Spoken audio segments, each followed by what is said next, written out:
여러분, 우리가 가야 될 곳은 천국입니다. 반드시 피해야 될 곳은 지옥입니다. 그런데 천국과 지옥을 가는 것을 하나님이 결정하는 게 아니에요. 천국을 가는 것, 지옥을 피하는 것, 그게 하나님의 결정이 되는 게 아니고 우리가 선택하는 거예요.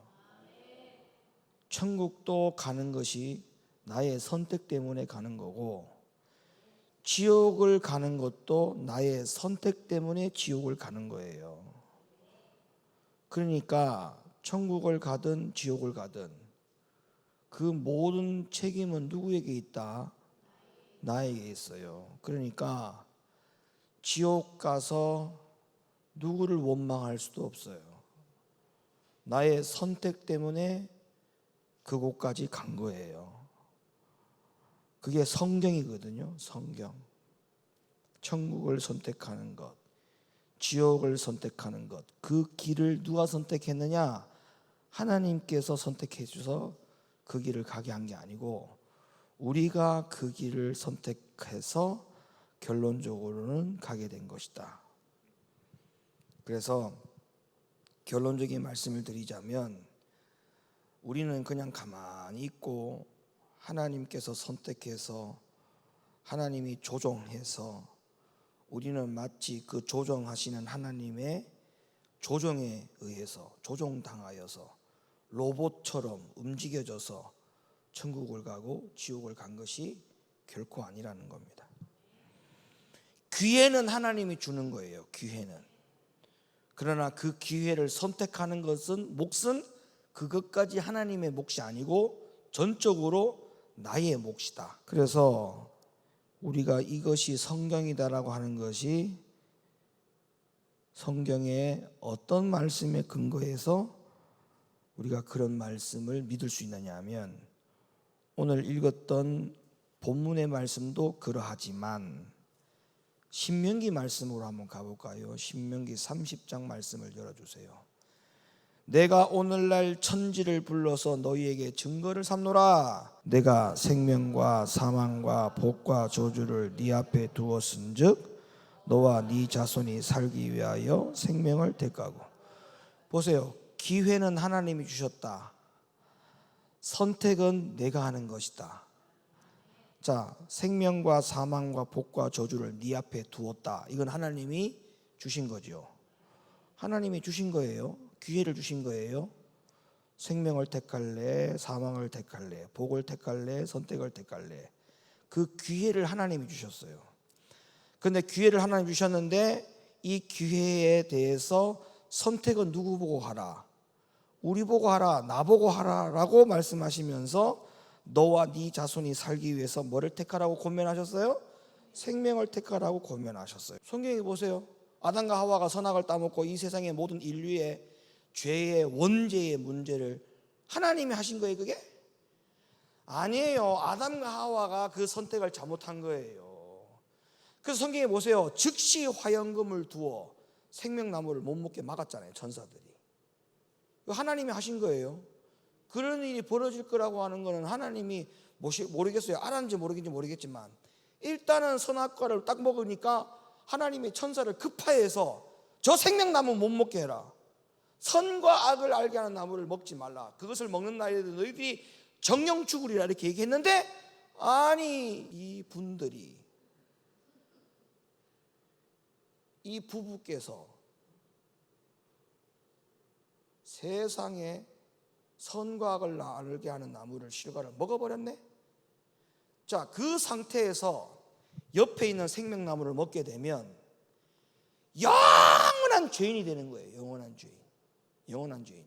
그래서 하나님께서 일을 급하게 하시잖아요. 성경에 보세요. 천사들을 급파시켜서 화영금을 두고 생명나무를 못 먹게 막잖아요. 그죠? 왜? 선택을 잘못했기 때문에 하나님이 그 일을 막지 않습니까? 왜? 그 일을 왜 막았느냐? 영원히 죄인 되어서 태어나는 모든 인류의 사람들이 다 원죄로 태어나서 그냥 인생이 끝나버리는 상황이 벌어지니까 그러면 하나님이 태초에 인간을 만드신 목적, 사람을 창조한 목적은 하나님의 영광을 위해서 지음을 받았다고 했거든요, 성경에. 그러면 하나님의 영광을 위해 지음받은 인간의 창조의 목적이 사라져 버리잖아요. 그래서 하나님이 앞으로 장차 내 아들, 독자 아들 예수를 이 땅에 보내어서 죽여서 희생의 제물의 대가를 치르게 해서 이 원죄의 문제를 해결할 수 있도록 해야 되겠다, 구원의 문을 열어야 되겠다. 하나님은 그 계획 때문에 그 일을 급하게 버리신 거예요. 할렐루야. 그러니까 예정론이 인정이 되려면 아담과 하와가 선악을 알게 하는 나무를 먹게 한 것도 하나님이 하셨다라고 주장해야 돼요. 그러나 그 주장이 인정되기가 쉽지 않습니다. 그러면 하나님이 모든 것을 인간에게 고통을 일부러 주신 분밖에 안 돼요. 하나님은 우리에게 고통을 주시는 분이 아니거든요. 우리를 죽게 하시려고 하는 분이 아니거든요. 사망에 살도록 하기 위한 분이 아니란 말이에요. 아멘입니까? 하나님은 우리에게 예수 믿는 사람들 때문에 지옥 만들어 놓은 게 아니에요. 아멘입니까? 그렇기 때문에 예정론을 인정하면 안 되는 거예요. 그러니까 기회는 하나님 주셨지만 선택은 누가 하는 거라고요? 내가 하는 거다. 자, 사도행전 16장 열어봐봐요. 사도행전 16장. 안식일에 우리가 기도처가 있는가 하여 문 밖 강가에 나가 거기 앉아서 모인 여자들에게 말하더니 두아디라 성의 자주장사로서 하나님을 공경하는 루디아 하는 한 여자가 들었는데 주께서 그 마음을 열어 바울의 말을 청종하게 하신지라. 자, 보세요. 이 말씀 구절에서 주께서 그 마음을 열었다 이렇게 했기 때문에 이 대목을 하나님이 절대적인 주권을 가지고 사람의 마음을 강제로 열어서 바울의 말을 청종한 것이 아닙니까? 이렇게 반문을 가질 수가 있단 말이에요. 여러분은 어때요? 하나님은 누구의 마음을 열 수도 있고 또 누구의 마음을 열지 않을 수 있다라고 판단할 수 있다는 거예요. 그래서 이 말씀이 마치 예정론을 뒷받침해 주는 것이라고 맞다라고 주장을 하지만 이건 역시도 성경을 또 오해하고 있다는 거예요. 자, 성경을 한번 확인해 볼게요. 계시록 3장으로 한번 가봐요. 3장 20절. 볼지어다 내가 문 밖에 서서 두드리노니. 문 밖에 서서 뭐 한다고요? 두드려요. 누구든지 내 음성을 듣고 문을 열었어요. 하나님 열었어요. 문을 열게 한 사람이 따로 있는 거예요, 지금. 그죠? 문을 열은 거예요. 문을 열면 내가 그에게 들어가 그로 더불어 먹고 그런 나로 더불어 먹으리라. 각 사람의 심령 문 밖에 문을 두드리는 것은 예수님이 하는 일이에요.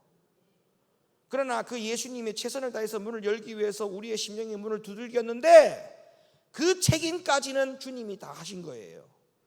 근데 최종적으로 문을 열고 안 열고는 누구의 책임이냐? 내 책임이야, 내 책임. 그럼 아까 루디아의 마음이 열렸다, 바울의 말을 청종했다, 그 과정 속에서 하나님이 강권해서 루디아의 강팍한 마음을 열게 한 게 아니고 문을 계속 두드린 거예요. 루디아가 결론적으로 그 문을 연 거예요. 열어서 바울의 말을 청종하게 된 거예요. 알겠습니까? 이런 일이 조금 전 사도행전 16장에도 일어났어요. 자, 사도행전 16장 13절. 안식일에 우리가 기도처가 있는가 하여 문 밖 강가에 나가 거기 앉아서 모인 여자들에게 말하더니 두아디라 성의 자주장사로서 하나님을 공경하는 루디아라 하는 한 여자가 들었는데, 자, 이 루디아가 어떤 여자였는지가 나오죠. 하나님을 공경하는 여자였다잖아요. 하나님을 공경하는 여자가 하나님 마음의 문을 열으라고 할 때 안 열겠습니까? 닫겠습니까? 생각 좀 해보세요. 그러니까 아예 불신자, 이방인 이런 여자를 하나님께서 그 마음을, 강팍한 마음을 강제로 연 것이 아닌데도 불구하고 이러한 의미와 상황을 싸그리 다 무시하고 이거 봐라, 하나님이 이 여자의 마음을 열었다고 하지 않느냐. 아니, 하나님을 공경하는 여자가 마음의 문 열기가 그렇게 어렵겠습니까? 쉽지 않겠어요? 예? 그리고 계시록 3장 20절의 말씀에 보니까 예수님이 문 밖에서 문을 두드리노니 내가 열면 그에게로 들어가 그는 나로 더불어 먹으리라. 이 말씀까지도 우리가 전부 다 포함을 시켜서 생각을 해본다면, 나는 아무것도 하지 않았는데 하나님이 강제적으로 모든 걸 다 할 수 있는 것처럼 이렇게 예정론을 주장하는 것은 터무니없는 이야기다. 그래서 모든 하나님의 영적인 흐름 가운데에 이 흐름의 선택은 하나님이 하는 게 아니고, 하나님은 영적 흐름을 기회를 주시는 것뿐이고, 이 기회 가운데, 영적인 흐름의 기회 가운데의 선택은 내가 하는 것이기 때문에 이걸 여러분들이 잘 구분하셔서 믿음 신앙생활의 모든 책임이 여러분에게 있다는 사실을 꼭 명심해 주셨으면 좋겠어요.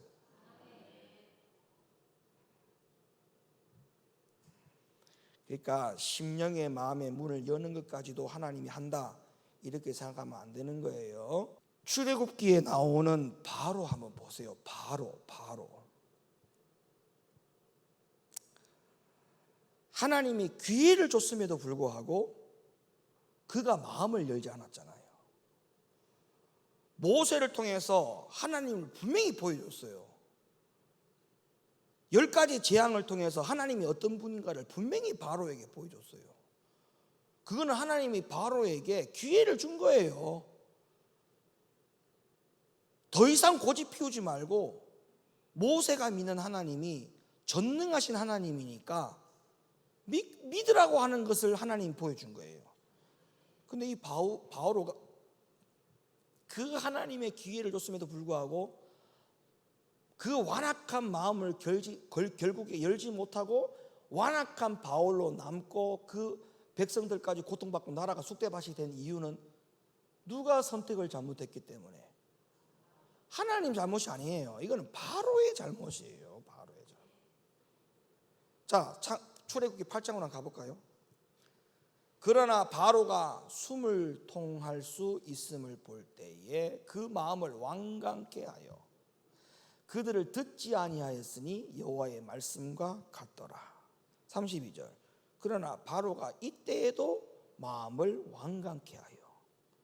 그 마음을 완강케 한 것은 바울이 선택한 거예요. 9장 34절. 바로가 비와 우박과 내성에 그친 것을 볼 때에 다시 범죄하여 마음을 완강케 하니. 비와 우박과 내성을 그친 것을 지가 믿는 우상의 신으로 멈췄거든요. 그러니까 또 다시 마음이 완강해진 거예요. 아, 역시나 내가 믿는 신이 하나님의 신보다 더 크구나. 이 완강해진 거예요. 이렇게 또. 출애굽기 7장 22절. 애굽 술객들도 자기 술법으로 그와 같이 행함으로 바로의 마음이 강박하여. 출애굽기 8장 19절. 술객이 바로에게 고하되 이는 하나님의 권능이니이다 하나 바울의 마음이 여전히 강박해 돼요.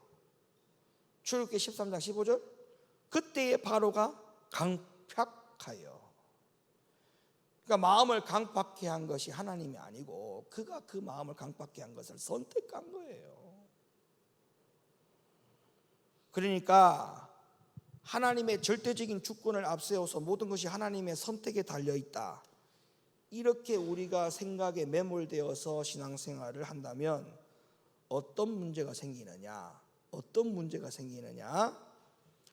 우리는 아무것도 할 것이 없고 오직 기도만 할 뿐이다라고 하는 오류에 빠져요. 우리는 아무것도 할 수 없고 하나님이 다 알아서 하셔야 되니까 그냥 기도만 하자.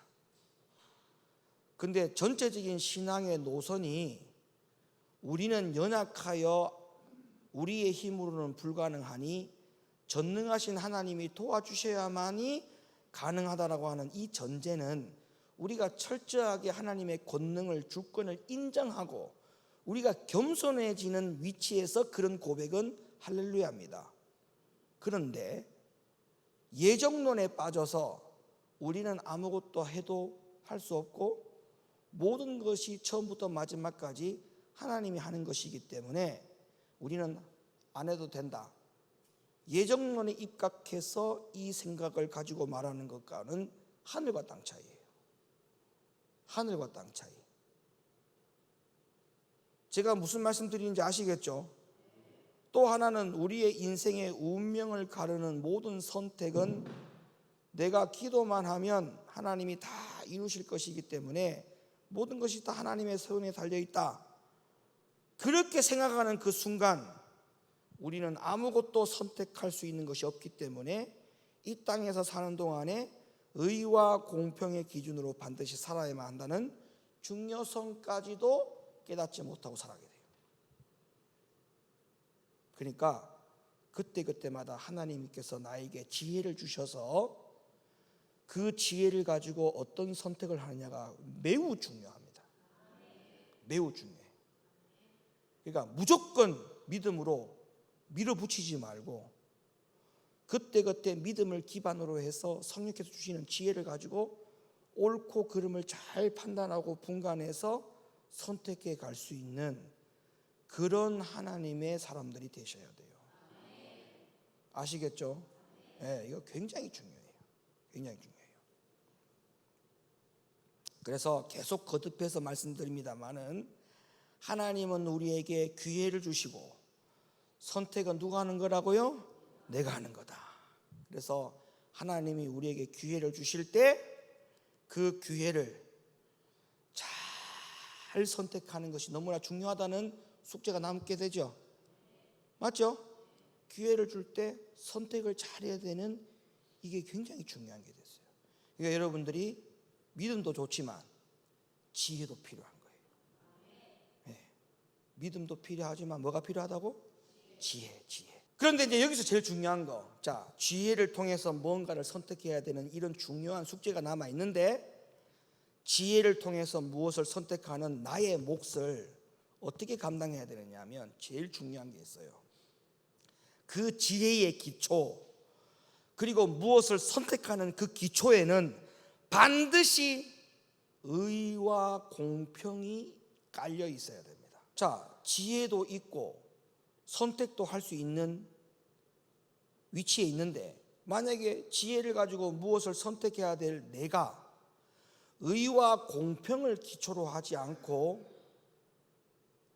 의와 공평을 기초로 하지 않고 나의 유익, 나의 이익, 결론적으로 하나님의 영광을 위한 것이 아닌 아무리 지혜를 발휘해서 선택을 한들 그거는 결론적으로는 하나님의 영광을 가리는 선택이기 때문에 그런 선택은 하나만. 그런 선택은 하나만. 그러니까 지혜를 통해서 선택을 해야 되는 것은 우리 몫이나 그 우리의 몫 가운데 기초가 철저하게 의와 공평이 깔려 있어야 돼요. 하나님의 영광을 위한 선택을 해야 돼요. 하나님의 영광을 위한 선택. 자, 시편 89편으로 가봐요. 의와 공의가 주의 보좌의 기초라. 하나님의 앉은 자리, 하나님이 앉은 자리는 무슨 자리냐? 의와 공의의 자리입니다. 의와 공의의 자리. 예? 하나님의 자리는 의와 공의의 자리입니다. 그러니까 예수 믿는 사람들의 자리도 당연히 의와 공의의 자리가 있어야 돼요. 시편 97편 구름과 흑암이 그에게 둘렀고 의와 공평이 그 보좌의 기초로다. 미가서로 가볼까요? 미가서 6장 8절 사람아 주께서 선한 것이 무엇임을 네게 보이셨나니 여호와께서 네게 구하는 것이 오직 하나다. 그게 뭐다? 공의를 행하며. 공의를 행하며. 하나님이 우리에게 요구하는 것이 오직 공의를 행하며. 그러니까 뭐를 선택을 내가 해야 되지만 뭔가를 선택할 때 기초를 의와 공의를 깔아야 된다는 거예요. 의와 공의를 깔고 선택을 하라는 거예요. 하나님은 의롭고 공평하신 분이기 때문에 우리도 살아가는 모든 인생의 삶 가운데 무엇을 선택할 때 이 하나님의 자리가 의와 공의의 자리이므로 내가 이 자리에 가서 서게 될 것이기 때문에 의와 공의로 선택해서 그 자리까지 가야지, 그렇지 아니하면 그 자리에 갔다가는 부끄러움만 당하고 망신만 당하고 그런 일이 벌어진다는 거죠. 그래서 오늘도 내일도 모레도 앞으로도 계속적으로 하나님 우리에게 뭘 준다? 기회를 준다. 기회를 준다. 지난 시간에 내가 뭔가 선택을 잘못해서 어긋난 일이 있나요? 어긋난 일이 있나요? 걱정하지 마세요. 다시 하나님이 기회를 줘요. 올바른 선택을 할 수 있는 그 기회를 다시 준다니까요. 그때는 그 전과 같이 똑같은 실수를 하면 안 되잖아요. 그래서 지금부터 그것을 위해서 여러분들이 영적으로 깨어서 믿음 생활을 잘 해야 돼요. 히브리 9장 27절 말씀 볼까요? 히브리 9장 27절. 한 번 죽는 것은 사람에게 정하신 것이요 그 후에는 심판이 있다. 이사야 3장 10절. 너희는 의인에게 복이 있으리라 말하라. 그들은 그 행위의 열매를 먹을 것이며 악인에게는 화가 있으리니 화가 있을 것은 그 손으로 행한 대로 보응을 받을 것임이니라. 로마서 2장 5절로부터 6절. 다만 네 고집과 회개치 아니한 마음을 따라 진노의 날 곧 하나님의 의로우신 판단이 나타나는 그날에 이 말 진노를 네가 쌓는도다. 하나님께서 각 사람에게 그 행한 대로 보응하신다. 할렐루야. 그래서 하나님은 인간의 자유의지를 침해하지 않습니다. 모든 선택은 우리가 하도록 하셨어요. 그리고 그 행한 대로 내가 선택한 대로 열매를 먹도록 하셨어요. 보응을 받도록 하셨어요. 그래서 우리는 반드시 기억하셔야 돼요. 인간의 자유의지까지도 하나님은 침해하지 않기 때문에 여러분의 모든 믿음 생활에 이러한 지혜를 발휘하여 믿음으로 살아갈 수 있기를 예수님의 이름으로 축원합니다.